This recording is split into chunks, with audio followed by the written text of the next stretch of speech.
تنێ داخوایانیا شەرمەزارکردنê dibêje ku bila serkirdeyên me serbest werin berdan. ئێمە داخوایانیە تەنێژی Bel bi vî rengî jî dîsa peyedê qebûl nake got dengê me hebe û daxuyaniyê me hebin mixabin ye. Ji roja got qeyrana Sûrî dest pê kirî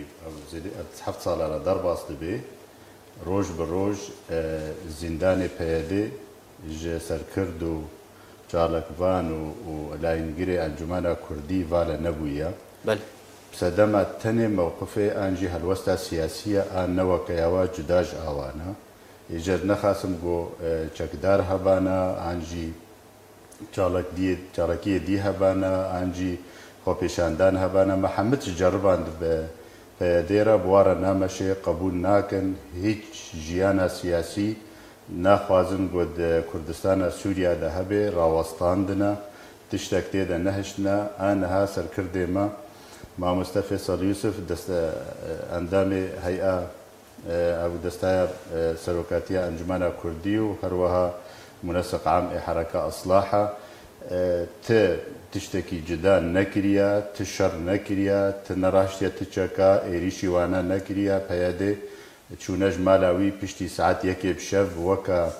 eysaba bi ser de girtine û xweser dîwarê hewşa wî re qevastine di hundirê mala wî de girtine bi zorê birine. Mamoste Fêsal Yusuf niha êtalî teban ne ê ewle jî û wê nemêne êtalî jî bel gor daxuyaniyê peyedê ê got derdkevin anha biryarê wayê ê got navliwatkirin mehkeme û niyaba ama û nizamçawa her tim û tim navê xelkê me û serkirdê me li cem wane cihê daxwaziyê ne û cihê mulaheqê ne divê wa bixine zîndana û ew nade. Tenê helwesta siyasî ne weke hevdûye ême wek Encumena İçtimaniya Kurdî bila zelal bêl pêş milletê me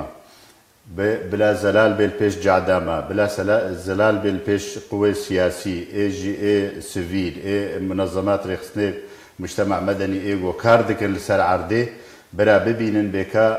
ev peyedê ji ber çi xelkê me digirê bira vê bizanin yani ême em karin cadê bilivênin wek Encumena İçtimaniya Kurdî em karin li ser asta navdewletî û ser asta herêmî destê me dirêje û em karin bi şandê xwe bi komîtê xwe bi endamtiya xwe di nav opozisyona Sûrî de karin gelek tişta bi serê peyedê bikin lê em nehatine karê me yê sereka negot em herin şerê peyedê û sengerê şer bi wara vekin ê siyasî. Muhimma me ya sereka alpêşiya me Encumena İçtimaniya Kurdî em çawa dîfa berevaniyê ber mafê milletê xwe de bikin çawa cihê xwe Sûriya nû de bibînin çawa mafê Kurd tesbît bikin destûreke nû a got ser tê karkirin di nav ser asta navdewletî jî û ser asta herêmî û ser asta neştimanî peyedê piştî şikestina xwe di Efrînê de ji bedêla got lêvegerekê ji xwe re çêkê û ji xelkê re daxuyaniya derxê bêjê me şaşîtî di vir de kir û di vir de kir û em amade ne got vegerin cada xwe ya Kurdî helwesta Kurdî tevgera siyasî helwesta waya siyasî tiştek naveroka wê ya Kurdî û daxwazê Kurd tê de tinene ji ber vê yekê pîsîtiya û xirabiya dikin û va kiryarê ser erdê dikin rojane ji bo xelkê miştixûl bikin nebêjin bêka hûn çi dikin nebêjin hûn di Efrînê de çi dikin aniha di Efrînê de piştî şikestina anîne di vê şikestinê de gereka em bi hev re alîkar bin çawa milletê xwe vegerin li ser milk û malê wane û gundê we ev rapora we wanha tiştê got milê guhdarî kirî hemû dine xuyakirin û isbat dikin got dîmografiya Efrînê wê were guhartin ji dû biryarê peyedê dîmografiya Efrînê wê were guhartin biryara waya sereka aniha ê got vegerê Efrînê ew etîbar dikin xayîn û hevalê Erdogan û şerعiyetê dine desilat an jî dagîrkirina Erdogan ji devera Efrînê ve ême em dibêjin banga me em ne li hêviya peyedê dimênin ne serkirdê me bigirin milletê Kurd bi tevayî bil esas xistine zîndaneka mezin de dorpêç kirine milletê Kurd hindir û Kurdistana Sûriya de em li wê nasekinin em li hêviya wan namênin em dibêjin niha bi nisbet derfetê Efrînê bi nisbet mijara Efrînê milletê me banga me ji wara berdewam û ser erdê jî tiştê destê me dirêj û em karin bikin divê milletê Kurd di vegerê Efrînê li malê xwe û ser milkê xwe ئاددووە ئەم کار دەکەن سەر منەزەمات و ڕێخستنی ئیغاسی بێچاوە دەرباسی دەبەرە عەفرینێ ببن و ئاریکار بن بە ملەتی عەفرینێرە و ئاریکاریە دەرباسی پێتڤیە ڕۆژانە دەرباسی ناوا بکەن ئاسسەیە و ئاگەلێکی بۆ ئەمژێ بترسن و گەرەکە پەیەدێ و غەیری پەیەدێژی بمەرە ئاریکار بێ گوهارتنا دیمۆغرافی ئادە عەفرینێدا ئانە هاد مەترسیەدەیە دیمۆغرافیە وەرێ گوهارتن و خەلکێ بەیانی ڕوونێنن سەر ملک و مالێ عەفرینیە دوو ئاستەنگیە بۆ ڕژێمە بەشار ji xelkêra çêtkê ji dûv astengiyê got peyedê ji xelkêra çêtkê û banga waya siyasî helwesta waya siyasî no nabê xelk vegerna Efrînê ser milk û malê xwe û astengiyê got cêşil nehr çê dike û astengiyê got Tirk jî çê dikin ji xelkêra ev heme dibine arîkar û dibine astengî li pêşiya vegera milletê me helwesta Encumena Niştimaniya Kurdî aniha bi tenê piştgêriya xelkê me li Efrînê dike ne peyedê piştgêriyê baret dike bi navê berxwedanê Efrîn xira kir bi navê berxwedanê milletê Kurd koçber kir ji hundirû Efrînê û bû aware nav çû nav gundê Ereba û devera Helebê wa dere ême em dibêjin va kiryarê peyedê got dike jêra şefaet nake û çavê xelkê me naguhere xelkê me tê gihiştiye û cada Kurdî tê dike bê peyedê niha berê milletê Kurd gihanda astengîka gelekî mezin û zehmet em xistine destek li ber destê Emerîkanê em xistine destek li ber destê Îranê û em xistine destek li ber destê Rûsa û li ber destê rejîma Beşar ji destpêkê de hetanî niha banga wa goşxwe şerm kiriba û heya kiribane bang nedkirine desthilata Beşar el Esed û rejîma Beşar û were Efrîn ateya were berevaniyet berde bike were sînorê xwe biparêze tevî wilo Beşar el Esed xiyanet wa kir û derheqa wana de banga wa pêk neanî cencewîdê xwe ji wa re şiyandin ê weke wa an cencewîd li gor mistewa peyedê bûn û cencewîdê peyedê bûn cencewîdê peyedê ana serkirdê me digirin cencewîdê peyedê ana serkirdê me mehkeme dikin cencewîdê peyedê ana êgo cada Kurdî lê teng dikin û bacar ser wa ew dikin cencewîdê peyedê êgo leşkeriya neçar çê kiriye û xort û gênc nehiştine cada Kurdî de cencewîdê peyedê êgo abûriya deverê Kurdî xira kiriye cencewîdê peyedê êgo nefes li xelkê teng kiriye cencewîdê peyedê êgo keç û mal û malbata Kurdî xira kiriye keçê Kurda nema dihêrin ne bixwênin ne bizewicin ne tiştekî bikin bes divê her neraj neçek û dibin emrê peyedê de kar bikin û di sengerê dêra zorê de û Reqayê û min bicê de û deverê Erebî de divê werne kuştin û qurbaniya bidin tenê ji bo werin bêjin wala me felsefa apociya li kistiya serê milletê Kurd de û biya me dikin û hinek Ereb û hinek Xristiyan jî êgo bare kar dikin ême em dibînin ev helwesta peyedêya got dike ev dewrpêçkirina peyedê a got ji milletê Kurd re dike ev girtina serkirdê me û layîngirê Encumena Niştimaniya Kurdî û ev niyaba û mehakimê wayê Sûrî û jinkê wayê dibin konê Ezayê de got biryara derheqa xelkê de distênin û ê ummiyê û cahil êgo biryara distênin got xelkê dagîr bikin û bigirin û bixine zîndana de ew na em dibînin divê milletê me şiyar bê û rabê dengekî bilind bêjê peyedê bes ew heta vê derê te Efrîn da têk bir û çû milletê Efrînê çû besa bihêle got deverê Kurdî bimêne parastî û em karibin xort û gênc û keçê me ji sengerê dêra zorê wê Efrînê ê Reqayê ê min bicê vegerêne deverê Kurdî birat ber malê xwe de berevaniyê bikin neherin ber deverê xelkê de berevaniyê bikin ev kiryar û xirabî û pîsîtiyê got peyedê dike em giha nevê qunaxa xirab a got niha em tê de em nemakarin nefesê bistênin tiştek di hundirê Kurdistana Sûriya de nehiştine illa divê bilog wa peyedê bê em her ezakê em pişmamekî xwe bikim divê ezina peyedê bê ez her memela zewacekî bikim divê de di nemrê siyarê divê hebin di şehade divê hebin di rixsetê xaniya divê hebin di paçê dikana divê hebin tiştek nemaye got nekir li serê milletê Kurd û heta niha jî tê dibêjin filan û xayîn û filan û divê girtî bê filan û divê zîndana de bê merfûda